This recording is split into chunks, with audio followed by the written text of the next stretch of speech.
Halo teman-teman, pada kesempatan kali ini saya akan mempresentasikan materi sejarah kelas 11 tentang perlawanan rakyat Indonesia terhadap pendudukan Jepang. Fokus pembahasan materi kali ini adalah perlawanan rakyat Tasikmalaya yang terjadi pada tahun 1944 dan dipimpin oleh Kiai Haji Zainal Mustafa. Perlawanan ini menunjukkan keberanian rakyat dan ulama dalam menentang penindasan Jepang di Indonesia. Jepang mulai menduduki Indonesia pada tahun 1942 setelah berhasil mengalahkan Belanda. Pada awal kedatangannya, Jepang mengaku sebagai saudara tua bangsa Indonesia dan menjanjikan kemerdekaan. Namun kenyataannya, Jepang justru menerapkan pemerintahan yang sangat keras dan juga menindas rakyat Indonesia. Jepang memaksa rakyat melakukan kerja paksa atau romusan, merepas hasil panen, serta membatasi kebebasan rakyat. Selain itu juga, Jepang memaksa untuk rakyat melakukan seikei, yaitu membukukan badan ke arah matahari terbit sebagai bentuk penghormatan kepada Kaisar Jepang. Nah, dari kebijakan-kebijakan inilah yang membuat rakyat Indonesia menderita dan akhirnya melakukan perlawanan di berbagai daerah-daerah di Indonesia. Di salah satu daerahnya yaitu daerah Tasikmalaya, Jawa Barat. Penindasan Jepang sangat dirasakan oleh rakyat, terutama oleh kalangan ulama dan juga santri. Jepang mewajibkan seikere yang dianggap bertentangan dengan ajaran Islam karena menyerupai tindakan menyembah selain Tuhan. Selain itu juga, Jepang sering mengawasi dan menekan para ulama yang dianggap dapat mempengaruhi rakyat. Akibat dari tekanan dan perlakuan tidak adil tersebut, muncul kemarahan dan keinginan rakyat Tasikmalaya untuk melawan penjajahan Jepang. Nah, penjajahan Tasikmalaya ini dipimpin oleh Kiai Haji Zainal Mustafa. Ia adalah seorang ulama dan pimpinan pondok pesantren Sukamana. Beliau dikenal sebagai sosok yang sangat tegas, berani, dan juga sangat memegang teguh ajaran Islam. Kiai Haji Zainal Mustafa dengan tegas menolak adanya seikere dan menolak bekerja sama dengan Jepang.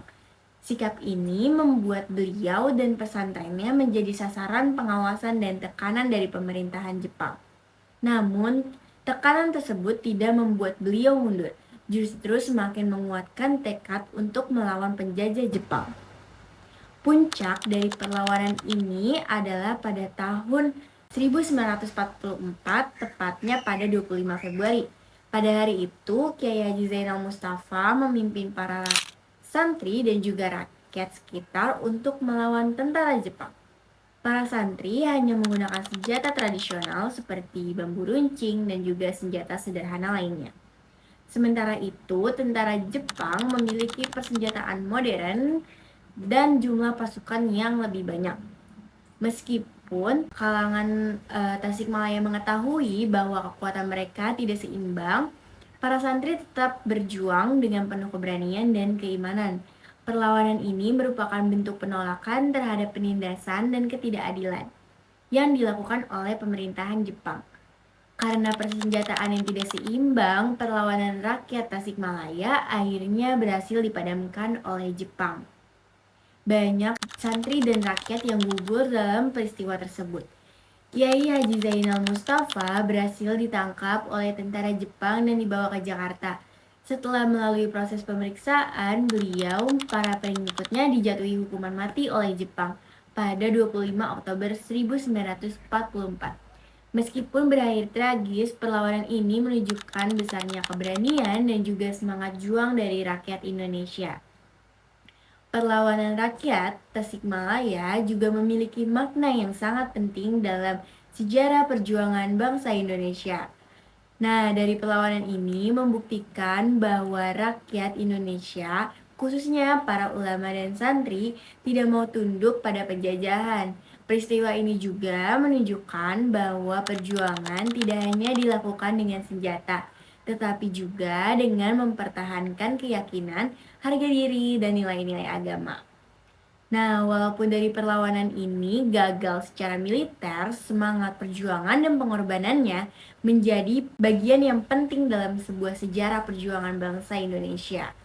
Nah, sekian presentasi dari materi yang telah saya sampaikan.